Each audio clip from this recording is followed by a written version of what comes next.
वडूज रस्त्यापैकी पुसेसावळी ते पळशी रस्त्याची झालेली दुरावस्था ही सुमारे नित्याचीच बाब झालेली आहे। संबंधित शासन आणि प्रशासन यांच्याकडून वारंवार ठराविक ठेकेदारांकडून तात्पुरती मलमपट्टी करत असल्याचे दिसून येते। मात्र यामागचा हेतू प्रवासी तसेच स्थानिकांना नक्कीच लक्षात येत आहे। सध्या या पुलाची अवस्था म्हणजे दोन्ही बाजूला सुरक्षा कठडे नाहीत, त्यात भर म्हणून मध्यभागी पडलेले भगदाड वाचविताना अपघाताची शक्यता नाकारता येत नाही।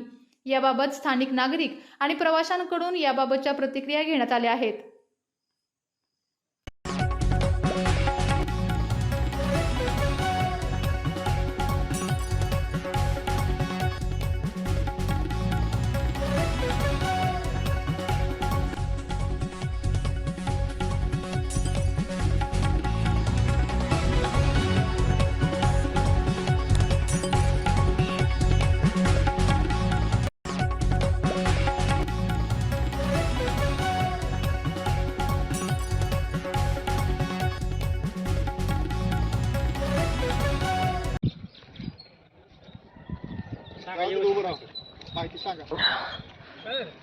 मामा कुठलं गाव तुमचं? गाव पळशी. हीच पळशी. हो. किती दिवस झाले हे? हे परवापासून असं झाले. बरोबर. काय विषय काय आहे? ते पाय फुटलेले. पाय फुटली, पण रस्त्याला डाबरा कसा काय पडला? पाय फुटल्यामध्ये वाहनाने कुठल्या तरी त्याच्यामुळे कोणतरी परत काटून त्याला झेंडा लावून लोकांना माहिती मिळण्यासाठी ती दगड हे करून ठेवली. तिथल्या वस्तीलाच लोकांना कोणतं ठेवलं असं. तात्पुरतच ह्या रस्त्यावर नुकतं डबरं भरून घेतले जातात. ह्या रस्त्याचं गेले 25 वर्ष झालं या रस्त्याचं नुकतं डबरं भरायचंच काम चालू आहे. तर या रस्त्याचं पूर्ण काम व्हावं ही प्रशासनाला आमच्या सामान्य जनतेची अपेक्षा आहे. आता रस्त्याला आपण बघतो इथं दोन्ही साईडला हे पूल आहे. पुलाला संरक्षण कठडं दिसून येत नाही. रस्त्याचं आता काहीतरी हे साफसफाईची काम चालू आहे. तर आता हे संरक्षक कठडं हे होणं गरजेचं आहे का कसं?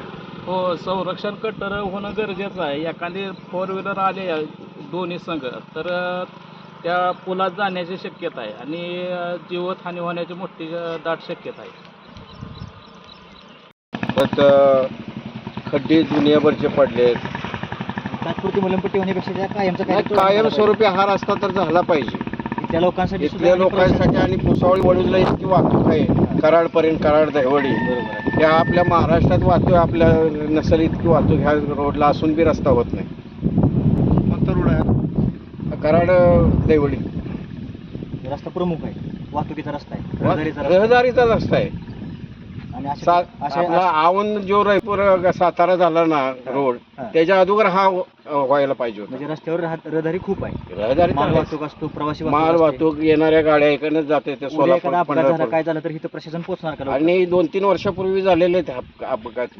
जीवितहानी झालेली आहे. जीवितहानी मेले, एक्सपायर झाले. असं जीवितहानी वित्तहानी झालेली लोकांची. आणि इथं आमच्या पुतण्याला ते गाडीनं उडवलं होतं आपल्या जवळ घराच्या जवळ, म्हणजे एक वर्षापूर्वी. हे खड्ड्याकडे कोण बघतच नाही. हे खड्डे तर दुनियाभरचे पडले. म्हणजे लोकप्रतिनिधी ह्याकडे बघायची गरज आहे. बघायचं म्हणजे अत्यंत बघायला पाहिजे त्यांनी. तुमचं नाव सांगा की. सुभाष नाथा गारगे. तुम्ही स्थानिक रहिवाशी इथला पैसे. घर आहे का तुमचं? घरी इथंच आहे समोरच. विविध कंपन्यांमध्ये जॉब मिळवण्यासाठी किंवा स्वतःचा उद्योग व्यवसाय करण्यासाठी 1 वर्ष कालावधीचे महाराष्ट्र शासनाचे तांत्रिक कोर्सेससाठी Patil electronics institute Satara. Electrical supervisor, automobile mechanic, electrical wireman, motor winding, 2 wheeler 4 wheeler mechanic, computer operator, computer hardware आणि डिप्लोमा कोर्सेस. पात्रता 10वी 12वी. एसटी पासची सोय. Patil electronics institute, Radhika road, Satara. 98-220 97-071. 1986 पासून तंत्र शिक्षणामधील अग्रेसर संस्था पाटील इलेक्ट्रॉनिक्स इन्स्टिट्यूट, सातारा.